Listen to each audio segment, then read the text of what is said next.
और वही गुरु, जो गुरु किसी के भी हों, आज बता देता हूँ, संत मत के गुरु हों और संत मत का अभ्यास आप करते हो, या ये देखो कोई सुनो आप संत मत के लोग इस यूट्यूब के माध्यम से जो ये भेजते हैं इलेक्ट्रॉनिक माध्यम से, ये समझो कि आप अगर लग जाओगे जो उन्होंने बताया है, सुमिरन ध्यान भजन, यही जो समर्थ गुरु रहे हैं यही बताए हैं, यही 5 नाम बताते हैं, तो आप अगर लग जाओगे और वो समर्थ होंगे तो वही पहचान करा देंगे, यही बात याद दिला देंगे कि वक्त गुरु को खोज तेरे भले की कहूँ, उनके पास चले जाओ, वो तुम्हारा मर्ज दूर करेंगे, वो तुम्हारी तकलीफ ख़त्म करेंगे। ये डॉक्टर से इलाज अब तुमको कराना पड़ेगा, वो डॉक्टर अब इस धरती पर नहीं रहे, वो मास्टर अब नहीं रहे, ये मास्टर से अब आपको पढ़ना और बच्चे को पढ़ाना रहेगा। और जो लोग देखो नामदानी आप हो, चाहे आप गुरु महाराज के हो, किसी के हो, सब के संभाल की ये बात मैं आपको बताया हूँ। अब नए लोग जो आप आए हो, गुरु की आज्ञा चाहे रैन में हो, चाहे बैन में हो, चाहे सैन में हो, शिरोधार्य होनी चाहिए, वही गुरु भक्त कहलाता है। गुरु के आदेश का जो पालन करता है वही गुरु भक्त कहलाता है।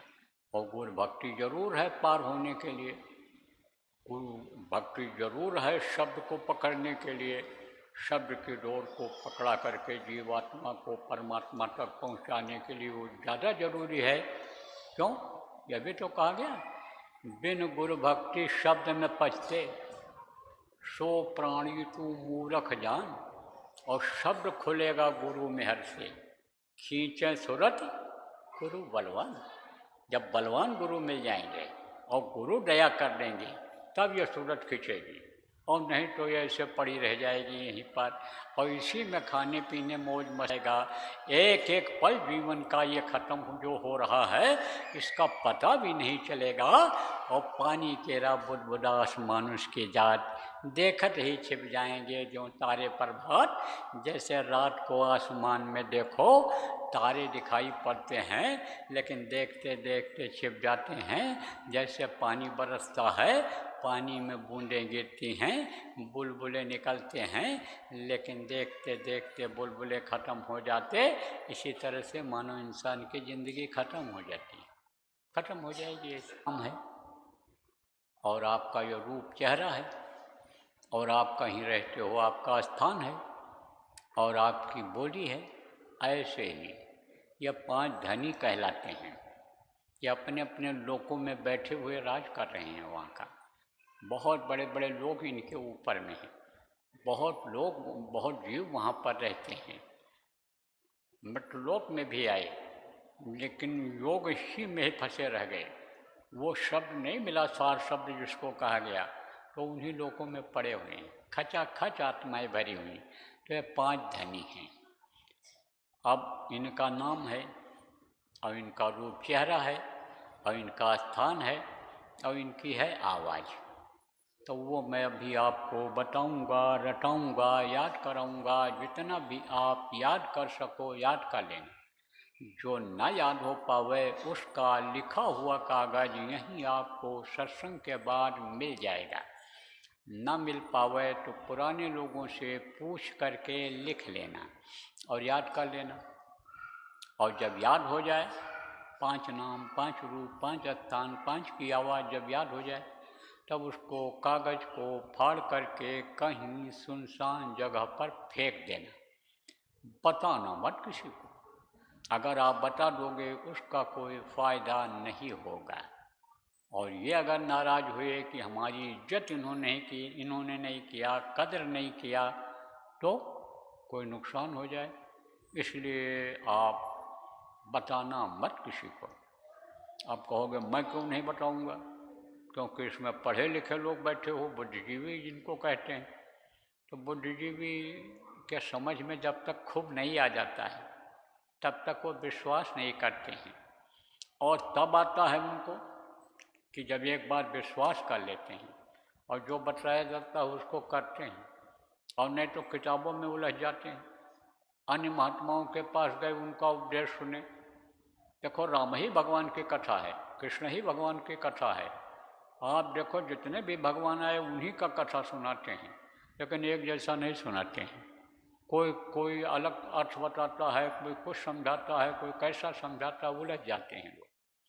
लेकिन एक ही साथ है, सत्सत है। एक अगर इसी को पकड़ ले जो बताया गया तो विश्वास हो जाएगा। तो अब आप ये समझो प्रेमियों कि आप किसी को मत बताना, जिसको अधिकार होता है उसके मुंह से जब सुना जाता है तब आप ये समझो कि उसमें मान्यता होती है, मान्य होता है वो। और किसको जिसको आदेश यानी होता है, पावर मिलता है, उनके मुंह से सुनना जरूरी होता है, उसी शब्दों में पावर होता है। समझा नहीं? देखो और समझा देते हैं इसको। आप किसी ऑफिस में चले जाओ, दफ्तर में, और अधिकारी बैठा है तो उसके और भी कर्मचारी वहाँ होंगे। किसी भी कर्मचारी से कहो कि साहब को थप्पड़ मारो, तो मारेगा? नहीं मारेगा। और अधिकारी ने कह दिया इसको थप्पड़ मारो, तब चटाचट पड़ेगा गाल के ऊपर। जो बात आपने कही वही बात अधिकारी ने भी कहा, लेकिन उसके कहने पर थप्पड़ पड़ने लग गए आपके ऊपर, और आपके कहने से एक थप्पड़ भी किसी ने नहीं मारा, एक थप्पड़ भी नहीं मारा। तो अब आप ये सोचो कि ये क्यों हुआ? इसलिए हुआ कि उसको पावर है, शक्ति मिली हुई है, अधिकार मिला हुआ है, आदेश थे वो तो उसका पालन लोग करें। ऐसे ही जिसको अधिकार होता है वही समझो, वही मान्य होता है, उसके मुँह से सुनना जरूरी होता है। तो आप उनको तो बता सकते हो जो हमारे गुरु महाराज के नामदानी हैं, या जो गुरु महाराज के जाने के बाद नामदान पाए हैं उनको तो बता सकते हो। बाकी लोगों को नहीं बताना है, बाकी लोगों को नहीं बताना है, आप समझ लो। आप इसके अलावा आपको और क्या करना रहेगा ये भी बता दूँ। देखो, ये दो आँखें बाहर और एक आँख अंदर जीवात्मा में, तीन आँख, दो कान ये बाहर और एक कान अंदर जीवात्मा में। बाहर के कान से बाहर की आवाज़ सुनाई पड़ती है और अंदर के कान से, जीवात्मा के कान से वो ऊपर की आवाज़ सुनाई पड़ती है। कहाँ की? ओ सचखंड की आवाज़, ओ सतलोक की आवाज़, जिसको कहा गुरुवाणी, जिसको कहा महात्माओं ने, संतों ने गिरा, जिसको कहा यानी समझो कि यानी स्पिरिचुअल यानी वर्ल्ड, जिसको कहा वर्ड कहा है उन्होंने। और इन्होंने क्या कहा है? जो पूरे फकीर थे, खुदाई आवाज़, गैबी आवाज़, कलमे इलाही, अलग अलग नाम रखा है लोगों। और ऋषि मुनियों ने क्या कहा? अनहित वाणी, अनहित वाणी। लेकिन अनहित वाणी वो नहीं है जो ऊपर से जो सुनाई पड़ती है, जिसको शब्द कहा गया है। अनहित जो हृदय से बोला जाता है, हृदय से जो निकलता है। समझे? अब जैसे आप देखो, बता दें आपको और ज़्यादा पढ़े लिखे हो तो, जैसे आ बोलो आप तो मुँह से आवाज़ निकलती है, आ, ई, ऊ, ए, ये मुँह से आवाज़ निकलती है। और पा देखो अंदर खिंचा होता है, फा, फा अंदर से खिंचा हो, हृदय से आवाज़ जाती है ये। समझा? तो ये जो है ये हृदय से सुनाई पड़ती है, हृदय में इसकी आवाज़ आती है, नीचे की आवाज़ है। लेकिन अभी तो जो पहली बार आप आए हो यही समझो कि जिसको अनहित वाणी कहा गया, जिसको आप समझो गुरु वाणी कहा गया, आवाज़ आती है ऊपर की आवाज़, तो वो किससे सुनाई पड़ती है? अंदर वाले कान से सुनाई पड़ती है, अंदर वाले कान से। तो अभी आपको बताऊंगा कि कैसे सुनोगे आप। अभी आपको बताऊंगा कि ध्यान लगा करके ऊपरी लोगों के दृश्य को, स्वर्ग वैकुंठ को, देवलोक जिसको कहा गया, सूर्य चंद्र लोक जिसको कहा गया, अन्य पिंड ब्रह्मांड के लोक जो बताए गए, उनको जब देखोगे, वहाँ का दृश्य, वहाँ का नज़ारा जब आप देखोगे तो खुश हो जाओगे, खुश हो जाओगे। और खुश हो करके आप बताने लगो। तो बताना मत बच्चियों, पति को परमेश्वर माना गया है, पति से भी मत बताना, बेटे को मत बताना, सहेलियों को मत बताना, आप अपने दोस्तों को मत बताना। पत्नी को अर्धांगिनी माना गया है, आप उनको मत बताना, यह आपकी खुद की चीज़ है। और अगर आप बता दोगे तो बंद हो जाएगा, और जब बंद हो जाएगा तो जैसे मीरा पागल होकर के गली गली में घूमती थी, रात दिना मुहि नींद न आवे, भावे अन्न न पानी, अन्न पानी पे नहीं बाता है। एक बार उस प्रभु का दर्शन हो जाने के बाद उससे प्रेम हो जाता है। ये समझो कि प्रेम कैसे होता है। प्रेम होता है देखने से, और देखने से प्रेम जब बढ़ जाता है तब देखो कोई ज़्यादा प्रेम वाला कह नहीं पाता है मुँह से, लेकिन वो आँखों से निकल आता है। आप ये समझो, कहा ना, प्रेम छिपाए ना छिपे, जाघट प्रगट होए, घट में जिसके प्रगट हो जाता है, जाघट प्रगट होए, प्रेम छिपाए ना छिपे, जाघट प्रगट होए, है ना। मुख से कछु बोलत नहीं, और नैन देत है रोए, आँखों से आंसू निकलने लगते हैं। तो बताना मत है। जब मीरा को दर्शन हो जाता था, नाचने लगती थी मीरा, मगन हुई हरि गुण गाय के, है आप नाचने लगती थी। ऊपर जो गाना बजाना होता है, जो कीर्तन हो रहा है 24 घंटे, उसको मुँह से बोलने लगती थी। तो लोग कहते थे देखो हरि गुण गा रही है ये मीरा। तो बताना मत, अगर बता दोगे तो बंद हो जाएगा। और नाम को मत बताना।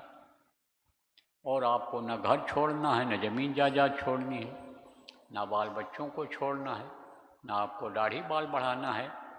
आपको गृहस्थ शास्त्र में ही रह कर के भजन ध्यान करना रहेगा, सुमिरन करना रहेगा। जो आज मैं आपको 5 नाम बताऊंगा, उसका सुमिरन ध्यान भजन जैसा बताऊंगा वो करना रहेगा। ये जरूर कहता हूँ कि भाई मेहनत और ईमानदारी की कमाई करो। जो भी काम करते हो, चाहे नौकरी का, चाहे दुकान का, चाहे मजदूरी, चाहे खेती का काम, मेहनत और ईमानदारी से करो। मेहनत और ईमानदारी से करोगे तो बरकत हो जाएगी। मार करके लाओगे, लूट करके लाओगे, छीन करके लाओगे, रिश्वत लेकर आओगे तो सब उसी तरह से चला जाएगा। क्योंकि आप ये समझो कि जस करनी तस भोगोता था, करनी जैसी होगी उसको यहाँ शरीर से भोगना भी पड़ेगा। तकलीफ देकर जाएगा वो, कोई चाकू मार के ले जाएगा, कहीं बीमार हो जाओगे, कहीं ऑपरेशन होगा, बदन कटेगा, तब चला जाएगा। चला तो जाएगा ही वो रुकेगा नहीं। रुकेगा क्या? आपके मेहनत की कमाई का रुकेगा। तो जो भी काम आप करते हो करो, मेहनत ईमानदारी से करना। शरीर की रक्षा के लिए काम कर लेना, बैठे मत रहना आप। बाल बच्चे हैं तो उनके लिए कमा लेना, घर बना लेना, कपड़े का इंतजाम कर लेना। जो आपका धर्म बनता है बच्चों उसका आप पालन कर लेना, गृहस्थ धर्म का पालन करना पूरा। लेकिन 24 घंटा उसी में मत लगे रहना जैसे अभी लगे हुए हो। अभी तो प्रभु को ही भूल गए हो, अभी तो इधर उधर भटक रहे हो। जब तकलीफ आती है, मुझको कहाँ ढूंढो बंदे, मैं तो तेरे पास में। कहा कि घट घट मेरा साइया सूनी सेज न कोय, और बलिहारी हुआ घट गाजा घट प्रगट होए। इसी में रहता, इसी मनुष्य शरीर में सब कुछ है, इसी में प्रभु है। दर्शन होता है प्रभु का तो मनुष्य शरीर में ही होता है। आज तक जिसको हुआ इसी शरीर में हुआ, और होगा भी तो इसी शरीर में होगा। मरने के बाद न तो कोई भगवान से मिल सकता है, न मिला कुछ नहीं कर सकता है। तो अब आप ये समझो प्रेमियों कि इसी में खोजो, इसी में वो मिलेगा। मुझको कहाँ ढूंढो बंदे, मैं तो तेरे पास में। तो अब आप ये समझो 24 घंटे इसी में मत लगे रहना जिसमें लगे हो। मत भूलना उसको, इस चीज़ को याद रखना। यह याद रखने वाली बात है। 2 चीज़ अगर आपको याद हो गई, जिसको भूले हुए हो सब लोग भूले हो। मौत याद आती है? हाँ, मौत तो सामने खड़ी है, पता नहीं कब आ जाए। मौत बिक्री पाँव ना पड़े अचानक ढाए, कब आ जाए वो? कल किसी ने देखा है? किसी ने नहीं देखा। कल की फिक्र में लगे हुए हो। मौत भूल रही है, प्रभु भूल रहे हैं। प्रभु को याद रखना, वो हमेशा याद रहेंगे तो आप समय प्रभु की याद में निकाल लोगे, सुमिरन करने के लिए निकाल लोगे, ध्यान करने के लिए निकाल लोगे, भजन करने के लिए निकाल लोगे।